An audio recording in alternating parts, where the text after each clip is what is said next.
시험이 끝난 후 아이가 이번 시험 진짜 열심히 공부했는데 성적이 안 나왔어 라고 말한다면 보통 어떤 말을 해주세요? 열심히 했는데 성적이 안 나오는 게 말이 되니? 네 노력이 부족했겠지. 더 열심히 해. 이런 핀잔을 주시는 게 보통이죠. 하지만 성적이 오르지 않은 이유가 노력 부족이 아니라 잘못된 공부법 때문일 수도 있어요. 안녕하세요. 장미진 원장입니다. 제가 20년 가까이 대치동과 목동에서 수천 명의 아이들이 공부하는 모습을 정말 가장 가까이 자세히 들여다봤어요. 그러면서 저렇게 공부하면 절대 성적이 나오지 않을 텐데 그런 순간들이 정말 많았거든요. 오늘은 그 중에서 시간만 낭비하고 절대로 성적이 나오지 않는 반드시 고쳐야 할 잘못된 공부법 2가지를 말씀드리려고 해요. 혹시 우리 아이가 잘못된 방법으로 열심히 공부하고 있다면 아무리 책상에 오래 앉아 있어도 절대로 성적이 오르지 않을 거예요. 오늘 영상 끝까지 보시면 절대로 성적이 오르지 않는 잘못된 공부법 2가지와 진짜 성적이 오르는 공부법을 알게 되실 거예요. 절대로 성적이 오르지 않는 잘못된 공부법 첫 번째는요, 천천히 공부하는 거예요. 많은 학생들이 공부는 천천히 해야 이해도 잘 되고 기억도 오래 갈 수 있다고 생각해요. 하지만 이 방식은 오히려 공부 효율성을 떨어뜨리는 방법이에요. 천천히 공부하는 게 왜 효율성이 떨어지는지 그 이유는 3가지 정도로 설명할 수 있어요. 천천히 공부하면 공부 효율성이 떨어지는 첫 번째 이유는 기억의 한계 때문이에요. 천천히 공부를 하다 보면 앞에 읽었던 내용을 까먹기 쉬워요. 글을 이해하려면 단어와 단어, 그리고 문장과 문장, 단락과 단락 간의 연결을 통해서 전체 글이 맥락적으로 이해되어야 하는데 천천히 읽으면서 공부를 할 경우는 이전 단어나 문장 그리고 단락에서 얻은 정보를 단기 기억 속에 유지하기가 어려워요. 결국 전체적인 맥락을 놓치고 앞에서 읽은 내용을 다시 확인해야 하는 상황이 반복됩니다.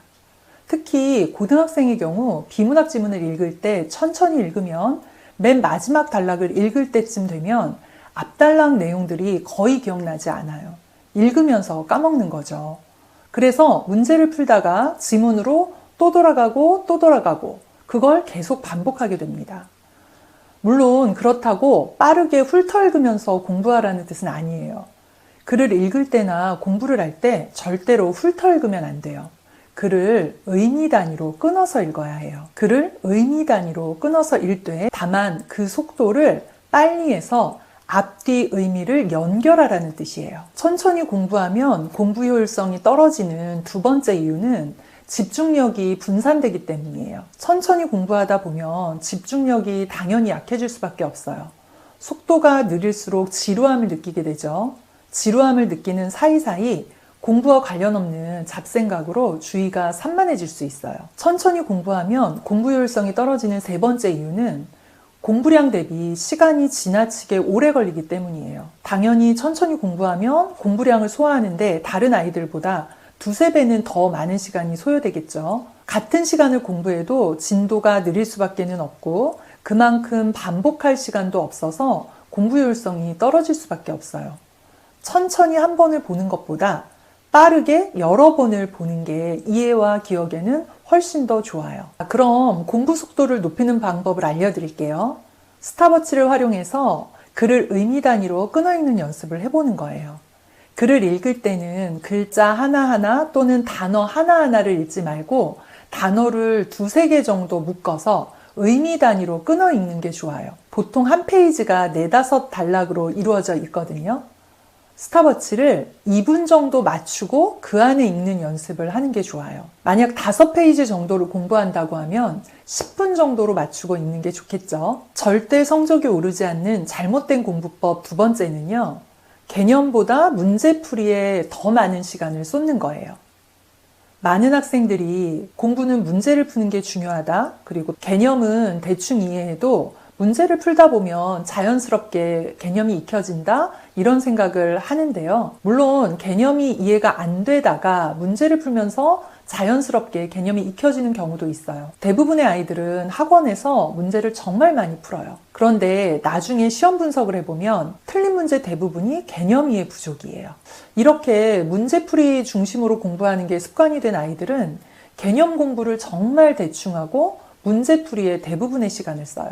이런 아이들 대부분이 개념 이해에 20-30% 정도의 시간을 쓰고 문제풀이에는 7-80% 정도의 시간을 쓰는 것 같아요. 이 정도의 시간 투자로는 개념 공부가 부족할 수밖에 없어요. 개념이 부족하면 당연히 문제가 안 풀리고 틀리는 문제가 많겠죠. 시험 문제는 개념만 알아도 풀 수 있는 문제들이 정말 많아요. 개념은 문제를 풀 때 필요한 모든 원리와 논리를 담고 있어요. 개념을 대충 이해한 상태에서 문제를 풀면 문제를 마치더라도 왜 맞았는지, 왜 틀렸는지 알기조차 어려워요. 감으로 문제를 풀 가능성이 커요.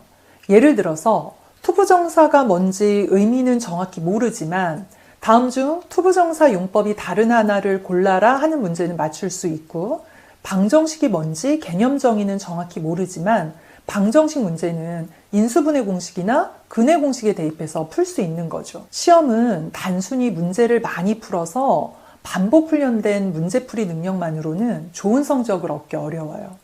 시험 문제는 기본 개념을 바탕으로 해서 새로운 문제를 구성하거나 여러 개념을 융합해서 응용력을 요하는 경우가 많기 때문이에요. 기본 개념이 약한 상태에서 문제풀이만 반복하는 건 이런 문제를 대비할 수가 없어요. 그럼 개념 공부와 문제풀이 비중을 어느 정도로 하면 좋을까요? 보통의 아이들이 개념 공부에 20-30% 정도의 시간을 쓸 때 최상위권 아이들은 50%에서 70% 정도의 시간을 써요. 그리고 그 후에도 5회독 이상의 개념 복습을 하고 개념이 90% 이상 완료되었을 때 그때부터 문제풀이에 집중합니다. 개념이 90% 이상 완료되면 문제풀이 속도도 빨라지고 틀리는 문제가 많지 않아서 같은 시간 동안 보통의 아이들보다 훨씬 더 많은 문제를 빠르게 풀 수 있어요. 개념만 공부하다가 문제풀이 시간이 부족하지 않을까 그런 걱정을 하는 경우가 많은데 그렇지 않다는 이야기입니다.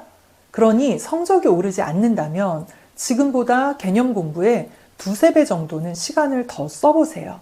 분명히 성적이 오를 거예요. 그리고 추가로 하나 더 강조하고 싶은 게 있어요. 많은 학생들이 문제를 푸는 게 공부라고 생각을 하는 경우가 많아요. 문제를 푸는 그 자체는 공부가 아니에요.